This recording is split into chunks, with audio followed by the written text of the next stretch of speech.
Please repeat daw, kapatid. Ito po yung tanong, King Witse. Sa ngayon ho bang panahon ay tumutulong ba yung Civil Assembly na gumigising na assembly, yung nakagising na mga assembly, ay tumutulong ba sa pagtatayo ng ating kingdom? Yan lang po. Okay. Assemblies.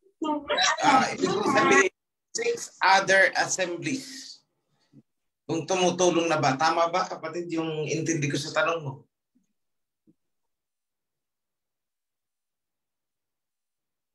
Opo, King. Tama po.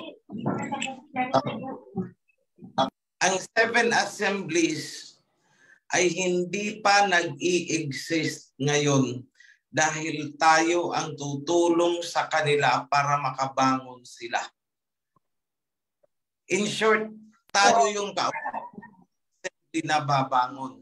At tayo ang babangon sa kanila. Nakuha mo, kapatid, ang sagot ko. The 7 assemblies will only be awakened kapag na-publish ang ating Torah and Covenant. Otherwise, tulog sila hanggang ngayon. Okay po, sige po. Salamat po.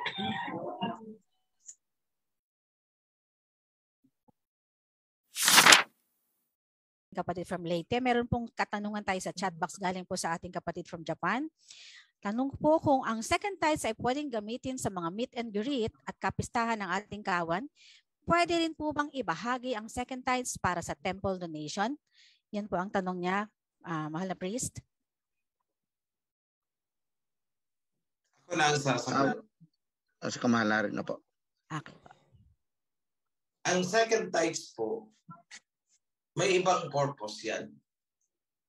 Hindi natin yan dapat i-consider na ito na yun. Kapanahon ng Israelites, nung nagtayo sila ng kanilang temple, hindi nila ginamit ang kanilang second tithe. Hindi lang ang masasabi ko.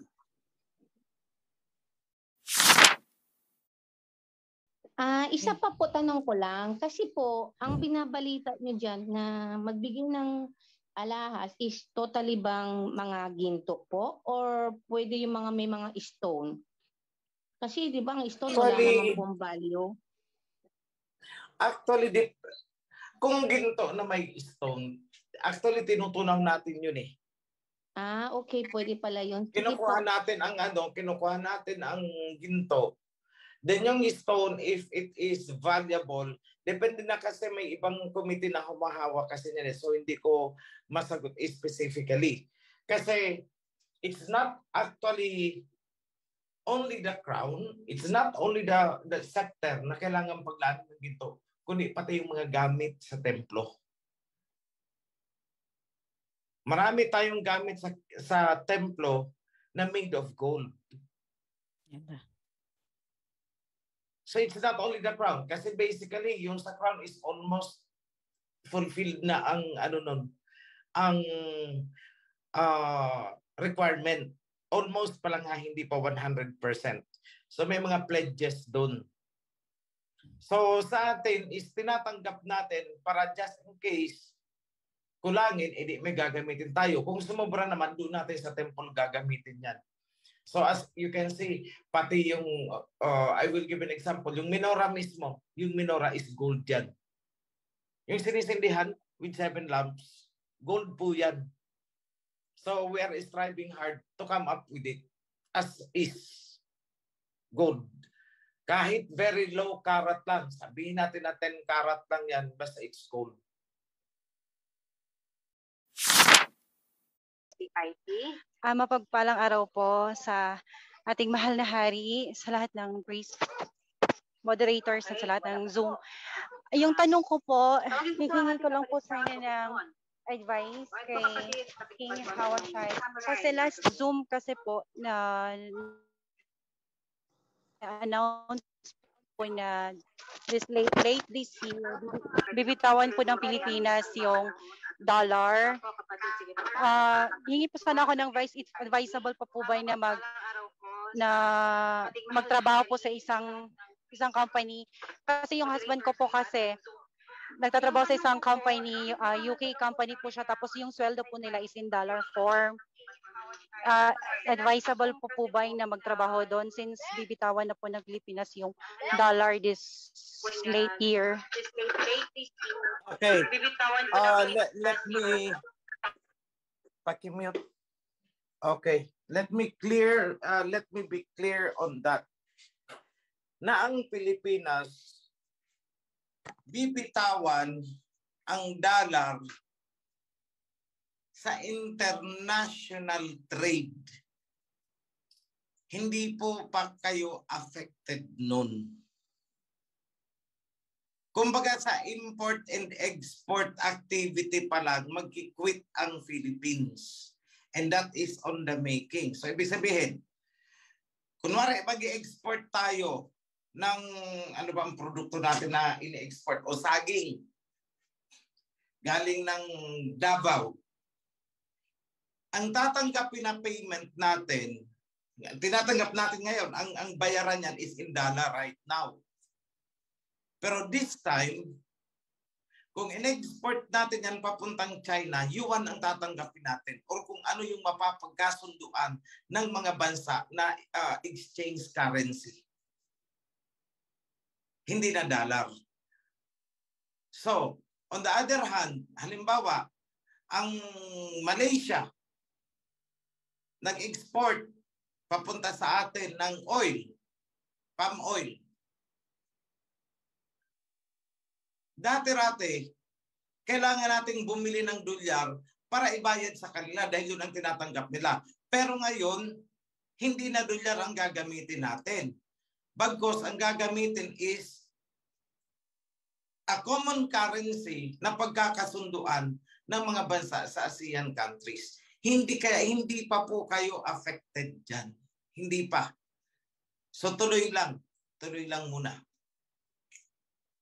The government will make an announcement kung affected na ang working sector, ang BPO, or something like that. Oh, the government will surely explain. Mag-a-announce yan. So hintayin po natin yun bago tayo gumawa ng anumang hakbang. Yan lang po, kapatid. Pag wala pa po, ay ito po ulit ang aking itatanong. May tanong po dito. Just curious, what does Mahal na Hari preferred birthstone po? Mahal na Hari, tinatanong po ang inyong birthstone.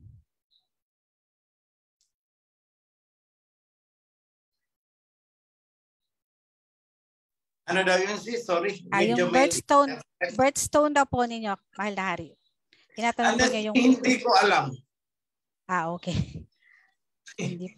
So whatever you have in there, kung gusto nyo may mapagagamitan naman siguro. But coordinate muna bago kayo kung if that is specific jewel.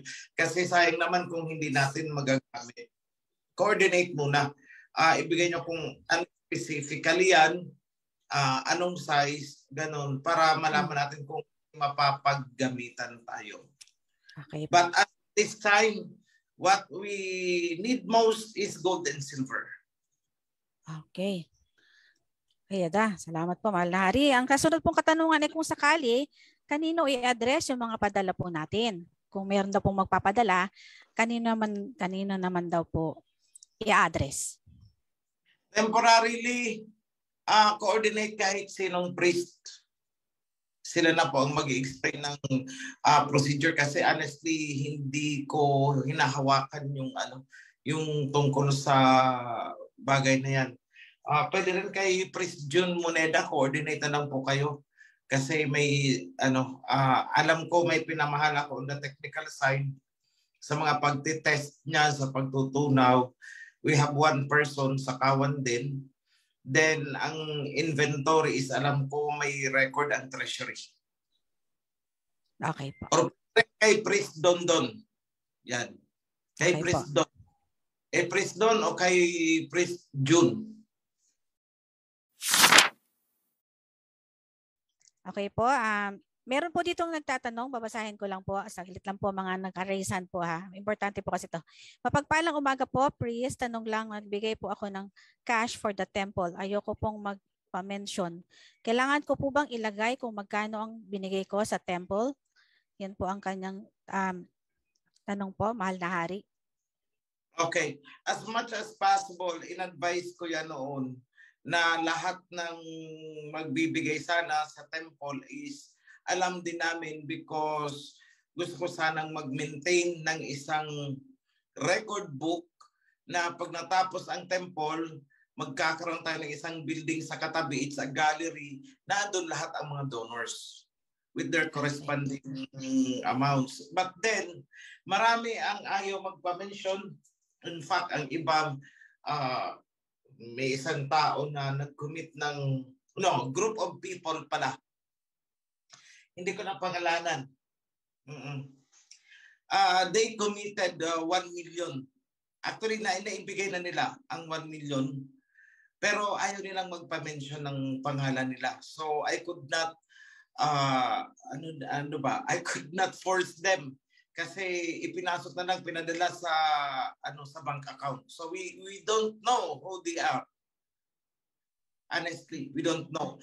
Kaya ang ko lang sa mga mag-anonymous, please idirekta ninyo sa bank account natin. Huwag ipapadala sa kung sino-sino kasi hindi ko sinasabing hindi mapapagkatiwalaan, but that is money. Baka mamaya magkatanungan kayo, magkadudahan, binigay mo ba?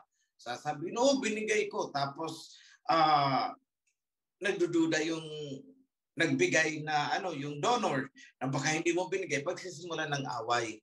So para sa akin is, if you want to remain anonymous, that is your prerogative. Pero ang pakiusap ko lang, direkta na ninyo doon sa bank account that is exclusively pondo para sa temple construction. Kasi doon, pag nag-withdraw, yung cheque, pag inilabas, may justification kaagad dyan at hindi lalabas ang cheque na hindi cleared kung para saan, anong material ang gagamitin o kung ibabayad ng labor o ikokontrata whatsoever. It's clear there bago lumabas ang cheque. So, up to the last centavo, everything is accounted. Reflected kasi sa bank account. When it is reflected sa bank account, mismong ang bangko ang nag-scrutinize, hinihinga ng explanation o may withdrawal kayong ganito. At the end of the month, humihingi sila ng summary report. So doon nyo na lang po i-diretso if you want to be anonymous.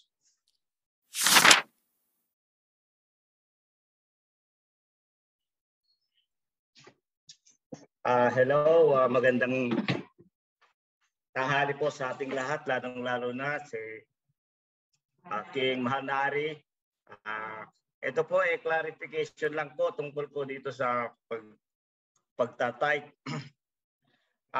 Sa negosyo po, kung halimbawa po, kasi ang sabi po nila, lahat na pumapasok income. Paano po kung halimbawa bumili, tungkol po ito sa negosyo, bumili ako ngayon ng sasakyan, 1 milyon. Tapos, ito ay negosyo po ito. Naibenta ko ito ng 900. Paano ba yun po? Paano ba ang sistema ng binenta ko na, binili ko po ng 1 milyon. Dahil sa may depreciation po ito, nabenta ko ito ng 900,000. Paano po ang sistema doon? May tax po ba yun? Bro Elmer. So, kung nasa buy and sell ka, ng sasakyan, binili mo kunwari, kasi meron tayo talagang kapatid na nasa buy and sell ng mga sasakyan, yung mga second hand ang kanyang negosyo. So ang ginagawa niya, bibili niya kunwari 500,000, i-repair niya, aayusin niya, sabi natin gumastos pa siya ng 200,000, ibebenta niya ng mga 800,000 yan or 900,000, something like that. So, binili mo ng 500. Gastos yun. Ginastosan mo pa ulit ng pag-ayos, pinarepaint mo 200, so 700. Naibenta mo 600 lang. May tax ka ba? Wala. Kasi may income ka. Kasi lahat naman sa accounting kasi, lahat ng pumapasok sa'yo is considered as income. Pero hindi lahat ng income ay titleable. Lagi mong kikwentahin kung may kinita ka. Kaya nga ang napakasimpleng example ko niyan is kamote. Kunwari ikaw ay nagbabay and sell ng kamote. Yun na lang ang napakasimpleng example. Binili mo, kinontrata mo dun sa paghango mo, ang halaga ng kamote is 1,000. Ginastusan mo transportation ng 100 pesos. Nagbayad ka ng pahinante, another 100 pesos, baggage. Okay, so magkano ang puhunan mo? 1,002. Eh, nung ibinenta mo, 900 lang kasi nabulukan ka. Ang tanong, may tithes ka bang babayaran? Wala. Kasi ang tithes is defined doon sa from your increase. Ibig sabihin, from your net income out of that transaction. So kung lugi ka, wala kang tithes. 1,200 ang puhunan mo. Naibenta mo ng 1,500, yun ang kinita mo. May neto ka na 300. Saan mo i-base ang tithes mo? Doon sa 300. Hindi sa 1,002 o hindi sa 1,500, kundi sa 300 lang. Kasi yung 1,002 ay puhunan mo yun. So hindi mo pwedeng bawasan yun para sa tithes. Ngayon, paano na lang kung ita-tithes mo yun? Eh kung inutangan mo din ang 1,200. Maraming nagninegosyo na walang sariling puhunan, inuutang nila ang puhunan nila. O kunwari, nangutang ka sa kapitbahay mo, 1,000. Pahiram muna ako 1,000, hahango ko ng kamote. So, naghango ka ng kamote, 1,000. Ginastusan mo 200 pamasahe. Binenta mo 1,300. Ang tanong, saan ka magbe-base? So alisin mo muna yung pera na hindi sa'yo. Yung 1,000 na yun ay hindi sa'yo. Inutangan mo yun. Bayaran mo muna. O magkano ang natira sa'yo? O di 300. Magkano pang hindi mo nababawi? May 200 pa. Kasi transportation mo. O ilan ang neto mo? 100. Magkano ang tithes mo? 10% nun. Ili 10 piso. I hope clear po. Yuda, kapatid, okay po ba? Kaya lagi kong kinaklaro, ang puhunan po ay hindi pagbabasehan ng tithe. Kasi po yan, ang puhunan, paano kung inutangan mo? Yun ang principle dyan eh. Yung puhunan ay hindi net. Iba ang net, iba ang puhunan. Ang puhunan is yan yung pinapagulong mo. O, paano na lang? Kunwari, bigyan ko kayo ng example ulit.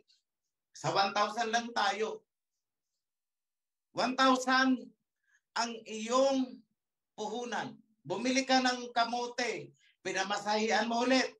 100, pamasahe, 100 para sa bagahe. Magkano? 1,200. Eh, nag-break even ka kasi matumal. Nabenta mo, buti, bumalik, 1,200. Magkano ang tithes mo? Alam mo, mag-tithes ka ng 120. O hango ka ulit. O magkano lang ang pera mo? 1,000 something na lang. Eh, 1,1. Naghango ka ulit. This time, sabi mo 200 ang pamasahe. So 900 lang ang halaga ng kamote. Bumila ka ulit ng kamote, 900 na lang. Kasi tinites mo lang 100 eh. Binenta mo. Break even, 900. Tatites mo ulit ang 90 kasi 10%. O magkano lang natira sa puhunan mo? 800 na lang. O bumili ka ulit ng kamote, gusto kong bumawi. 800.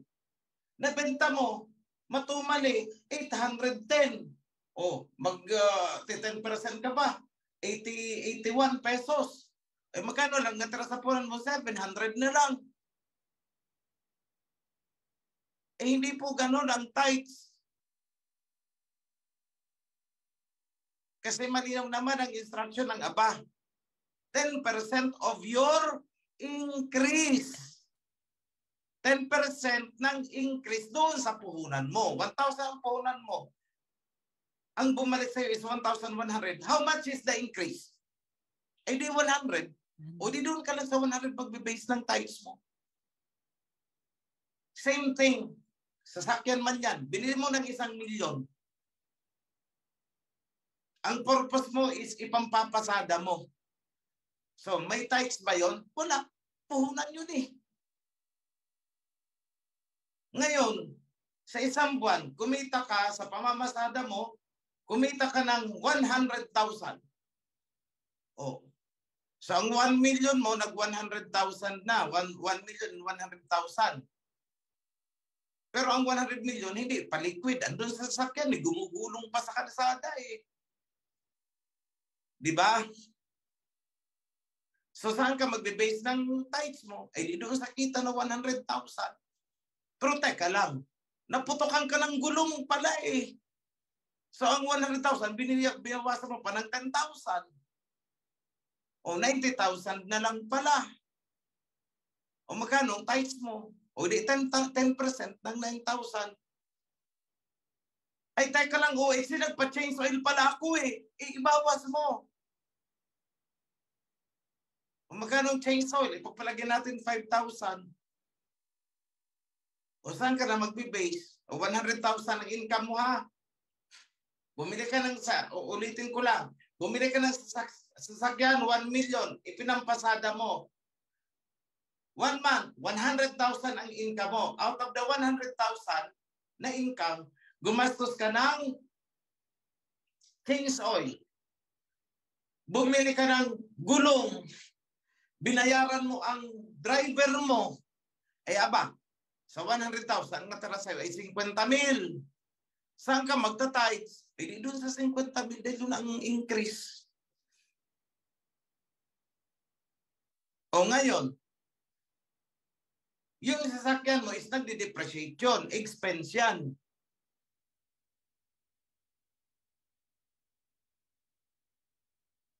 Nung medyo 1 year after, sabi mo, ibebenta ko itong sasakyan ko.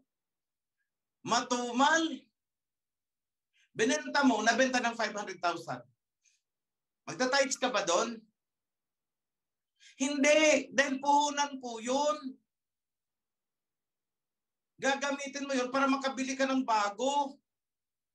O pag kumita na ulit yung bago mong sasakyan, sa kita nun, doon ka na naman kukuha ng tithes. O, the same thing sa mga nagbabuy and sell ng lupa. O, bimili ka ng lupa. Magkano yan? 1 million. Okay. Nagbayad ka pa ng taxes, kung ano-ano, processing, etc. Ang 1 million, gumastos ka pa ng 300,000. So magkano puhunan mo sa lupa? 1,300,000. Correct? 3 taon bago mo na-dispose. Sa loob ng 3 taon, nagbayad ka ng amilyar. 10,000, 10,000, 10,000 kada taon. So magkano? Ang puhunan mo ngayon, 1,330,000. Eh nabenta mo na. Tuwang-tuwa ka ngayon. Nabenta ko na. Nabenta mo ng 1,500,000. O magkano ang kinita mo? Eh di ibawas mo 1,500,000 minus 1,330,000. O yung natira, yun ang doon ka kukuha ulit ng tithes. So anong nangyari doon? Sa 1 million, bumalik na ang puhunan mo. Bibili ka ulit ng lute. At yun naman ang ibebenta mo ulit. In short, kahit ikaw ay nagta-tithes, hindi nakakain ang iyong puhunan dahil ang usapan is increase. Kung walang increase, wala kang tithes. Pag may increase, saka ka magta-tithes. Klarado po yan. Okay. So I hope clear. So Linaw hindi po kapatid. pabigat ang tithes ha, hindi pabigat. Yes. Ang mahal na hari, meron pong katanungan dito. Sasabayin ko po itong tanong kasi parehas po eh. Yung isa po ay tumatanggap ng 20,000 galing po sa husband niya, wala po siyang work. And then yung isa naman po, namatay na po yung asawa niya pero may pension at siya rin may pension. So tinatanong nila both kung saan po nila kukuhanin yung tithes or dapat bang kuhanan ng tithes yung mga nare-receive po nila since wala po silang work. Pero may dumadating pong pera. Alam mo sis, hindi naman pinag-uusapan sa tithes kung may work ka o wala. Ang pinag-uusapan dyan, may income ka. Di ba? Okay po. Ano ang pension? Di ba income? O hindi dapat may tithes yan? Bali po, yung ang tanong po niya ay galing, meron siyang pension from her husband at meron din siyang sarili niyang pension. Parehas po ba niyang tatanggalan ng 10% po yon? Believer ba ang husband? Yes po. Ay patay di na po pareho. eh. Patay na. O edi solo niya na pala yun eh. Kanya na yun eh.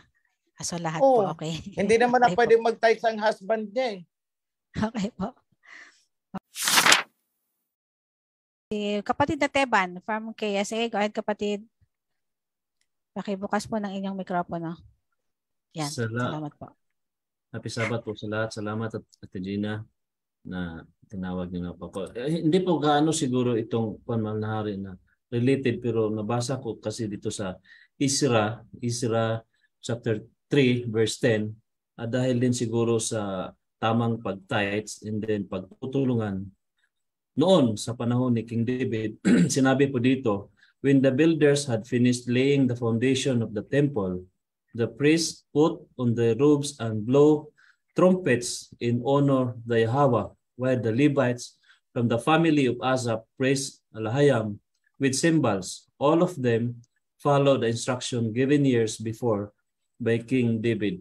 Ang tanong ko po, mahal na hari, is yung panahon ba noon, itong sinabi dito sa Isra 3:10, meron po bang luma or at saka bagong espiritu or consciousness na meron po ba na ganang noon at saka ngayon? At saka itong mga membro ng sa kawan, itong nasa loob ng Zoom, ito po ba ay kung meron pong lumang espiritu, ito po ba ay sila o kami noon na kasalukuyang i-revise o nabuhay sa kapanahunan ngayon? Tama po ba yung ano bro, nalito ako doon sa nalito ako doon sa huling part ng question mo. Ang ano ko po is meron po bang luma at bagong diwa na kung nangyari noon is mangyayari noon. Ibig ko po sabihin is ayan, parang ganyan siguro reincarnation.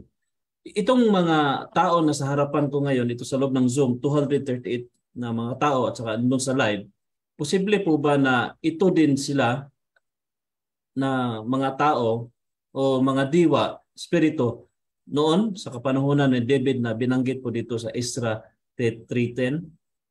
Hindi. Ang pangyayari ang nauulit, hindi yung tao. Yung event, di ba nagtayo ng temple noon? Sina David yun. Nagtatayo tayo ng temple. Hindi ibig sabihin na yung mga tao-tauhan noon, yun din ang mga tao-tauhan na muling nabuhay ngayon. Hindi po ganon. But rather, yung pangyayaring nagtayo ng temple sila noon, at nauulit ngayon, yun ang nauulit. Pero yung mga taong present noon, hindi pwedeng sabihin sila rin yung mga taong present ngayon at nagbago lang ng anyo at isinilang lang ng reincarnated. Hindi po ganun. Pero kung yung spirit na sinasabi mo is yung diwa na nagpapagalaw sa atin, yung spirit ba noon na nagbuklod sa kanila, yun din ba ang spirit ngayon? My answer is yes. Kasi ang covenant na sinusunod nila noon, the spirit of that covenant is the same spirit of the covenant na hawak natin ngayon dahil iisa lang naman ang covenant na nagtuloy. Nawala lang kasi in between. I hope clear ang sagot ko sa iyo, kapatid. Yes po, maraming salamat po.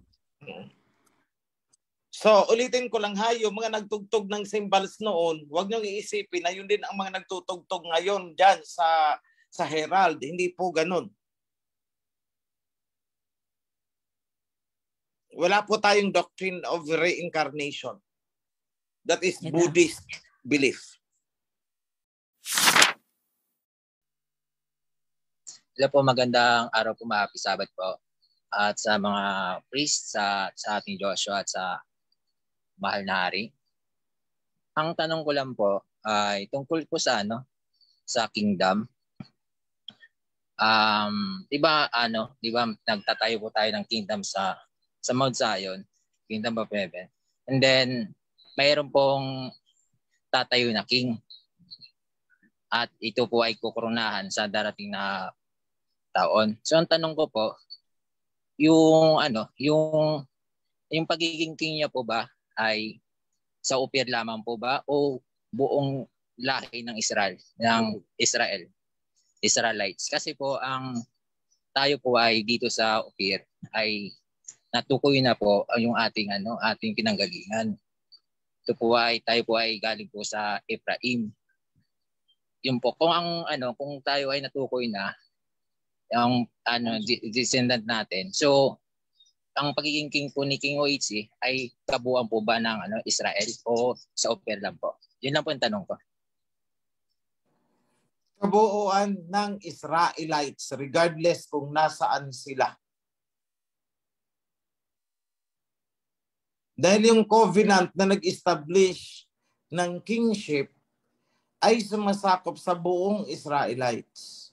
Yan yung nakasulat sa, if I recall it right, sa Deuteronomy. Tama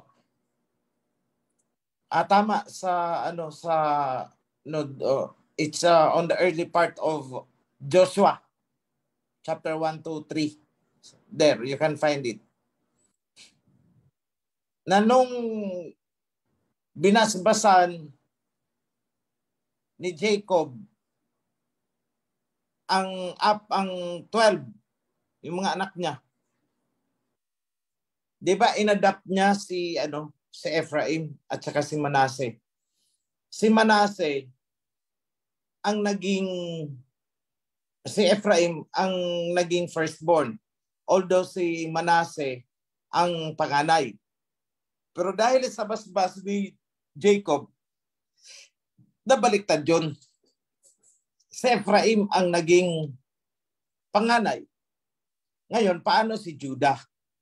Kung mapapansin nyo, ang nakasulat dyan, ang basbas kay Judah is, yung scepter, the scepter will not depart from Judah. Hindi maaalis kay Judah ang scepter. Ibig sabihin yung kingship.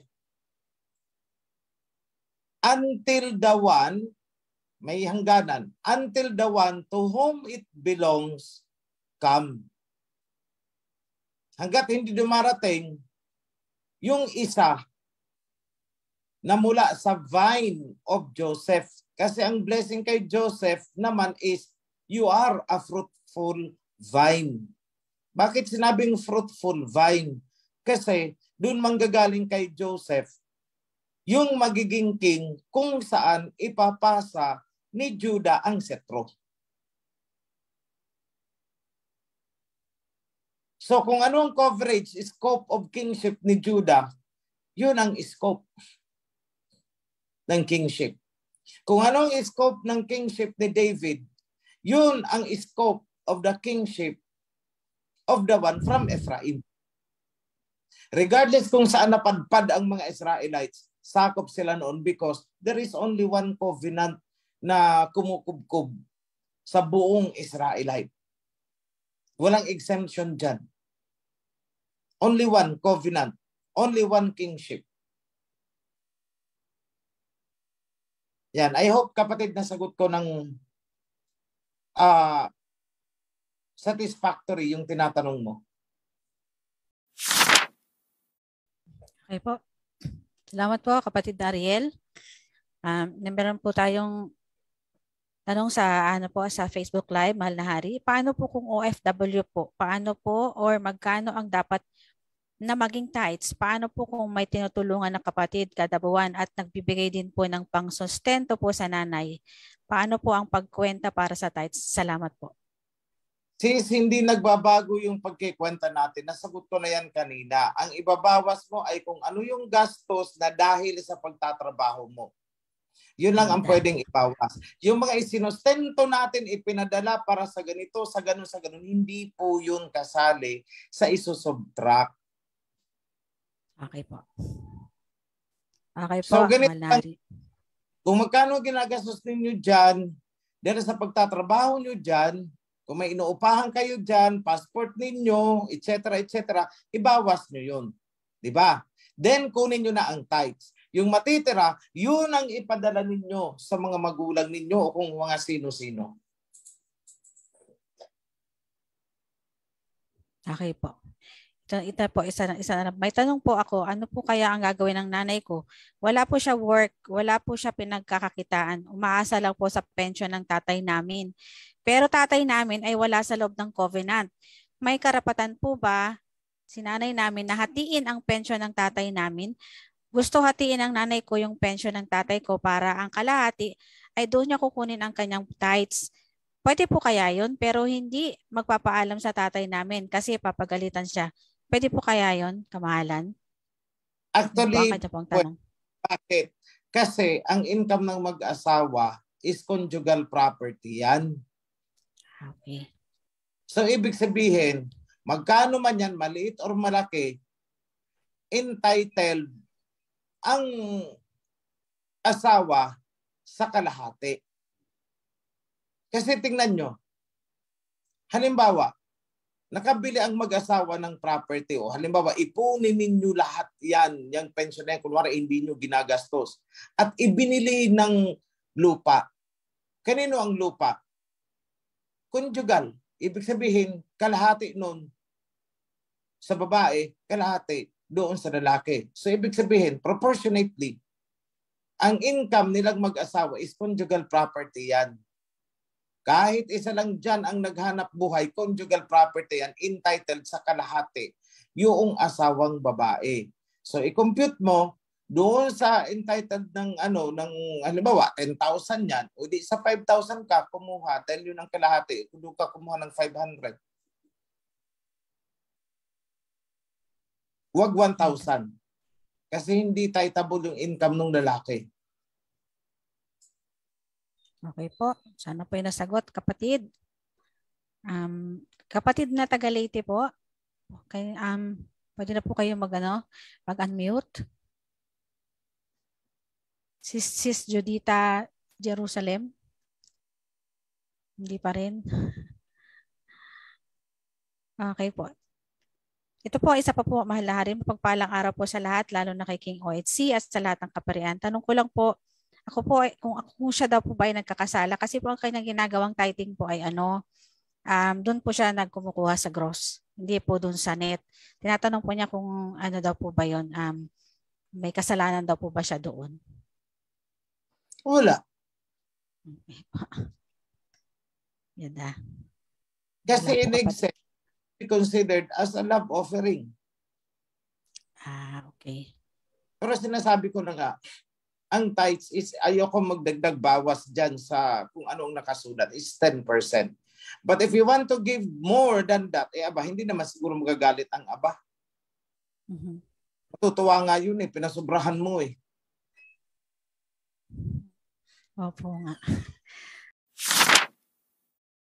Ito po, isa pa pong katanungan. Tanong ko lang po, may konting pera po ako bago mabaptized. Hindi ko po yun binawasan for tithes. Tapos nung nabaptize na ako, doon ko lang po mag-umpisa mag-tithes sa mismo monthly sahod ko. Tanong ko po, mali po ba ang ginawa ko sa tithes, sa pag-tithes? Thank you po sa sagot. Umpisa ng tithes na mismo monthly. Yun daw po, may konti daw po siyang pera nung bago siya mabaptize at hindi daw niya ito binawasan for tithes bago po siya mabaptize po. Tapos nung mabaptize na siya, doon pa lang siya nag-umpisa mag-tithes sa mismo monthly sahod po niya. Hindi niya sinama yung counting pera po niya kung ano daw po ba yun, kung okay daw po ba o mali daw po ba yun o dapat niyang bawasan yung meron siyang kaunti. Yun po ang kanyang tanong po.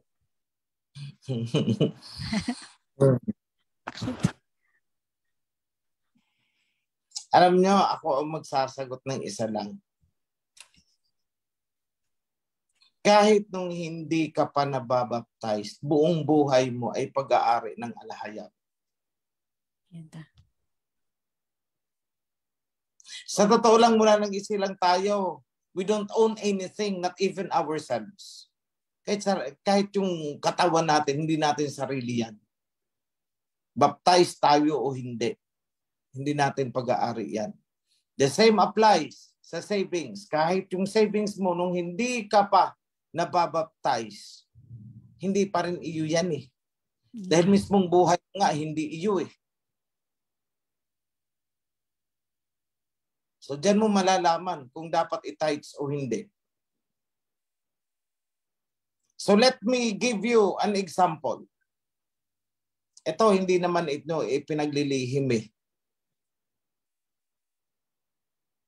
Yung isang kapatid natin na, sabi natin well-to-do siya. Actually, malaking-malaki na ang donate niya para sa ating templo, para sa lupa na kinatitirikan niyan. A majority of the fund actually is galing sa kanya. Sabihin natin 60 to 70% mula sa lupa na kinatitirikan ng templo hanggang sa pagtatayo ng templo. Sabi natin roughly 60 to 70% is galing sa kanya. Alam niyo kung bakit niya ginagawa yan? Sobra-sobra siya mag-tithes actually. Kasi nag-compute siya. Mula daw nang kumikita siya, kabataan niya hanggang sa ngayon, ang laki daw ng utang niya sa Aba.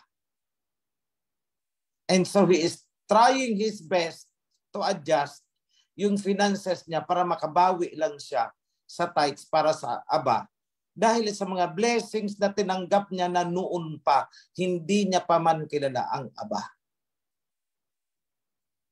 So base your thinking sa Kanya. At ako na ang magsasabi sa inyo, more blessings will come your way.